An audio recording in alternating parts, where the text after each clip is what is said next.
Secara khusus, saya mohon maaf kepada adik Suparsi yang pada waktu itu terpaksa tidak bisa melanjutkan ke bangku SMA, meskipun dengan nilai ujian SMP yang sangat baik, karena kondisi ekonomi keluarga yang tidak memungkinkan.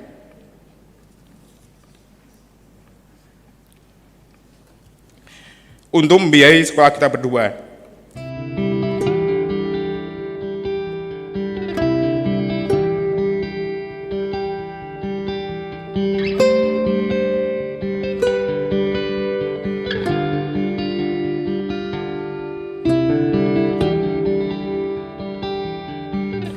Tuan Agung PLN Batam, alhamdulillah ada juga Bapak Muhammad Ivansyah, dan Direktur Pengembangan Bisnis Bapak Khairullah, serta para EVP GM. Terima kasih Pak GM Jawa Tengah DIY yang berkesempatan meluangkan waktu hadir dan telah memberikan kepercayaan kepada saya dan para dosen UGM yang lain untuk melakukan penelitian dan terlibat dalam menemukan solusi permasalahan kasus-kasus nyata di PLN. Ilmu dan pengalaman pemahaman yang diperoleh dari kajian selama ini sangat bermanfaat untuk memperkaya dan meningkatkan kualitas proses pembelajaran di kampus.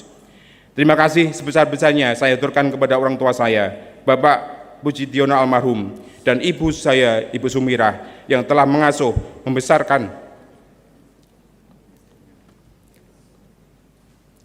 mendidik, memberikan keteladanan, dan menumpahkan semua kasih sayang kepada saya. Meskipun Bapak almarhum dan Ibu tidak bisa membaca menulis, tidak pernah merasakan bangku sekolah, dan bahkan dengan kondisi pendapatan keluarga yang sangat terbatas, di mana Bapak almarhum sebagai buruh tobong gamping dan Ibu sebagai penjajah gula Jawa. Dengan berjalan menyusuri jalan-jalan di kota Yogyakarta, Bapak dan Ibu waktu itu berani membuat keputusan untuk mengizinkan dan membiayai saya melanjutkan sekolah selepas lulus dari SMP Brosot. Alhamdulillah, atas dukungan dan doa Bapak dan Ibu, serta atas izin dan kehendak Allah, saya bisa masuk SMA 1 dan kemudian melanjutkan kuliah di Teknik Elektro UGM. Semoga Allah SWT selalu memberikan rahmat, hidayah, kasih sayang, dan ampunan atas semua dosa-dosanya kepada almarhum Bapak Pujiono dan Ibu. Semoga jerih payah Bapak dan Ibu mendidik dan membesarkan saya tercatat sebagai amal jariah. Terima kasih juga kepada kakak-kakakku, Mbak Yanti, Mbak Leginah, Mbak Senen, serta adikku, Suparsi, yang telah memberikan banyak berkorban dan ikut membantu perekonomian keluarga supaya saya bisa terus lanjut sekolah hingga jenjang perguruan tinggi. Secara khusus, saya mohon maaf kepada adik Suparsi yang pada waktu itu terpaksa tidak bisa melanjutkan ke bangku SMA, meskipun dengan nilai ujian SMP yang sangat baik, karena kondisi ekonomi keluarga yang tidak memungkinkan.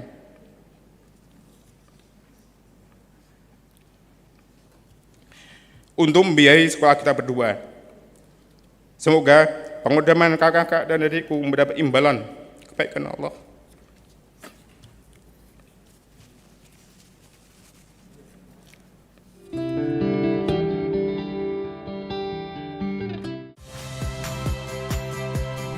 Saya Agin Fridianto. Saksikan terus program-program Kompas TV melalui siaran digital, pay TV, dan media streaming lain. Kompas TV, independen, terpercaya.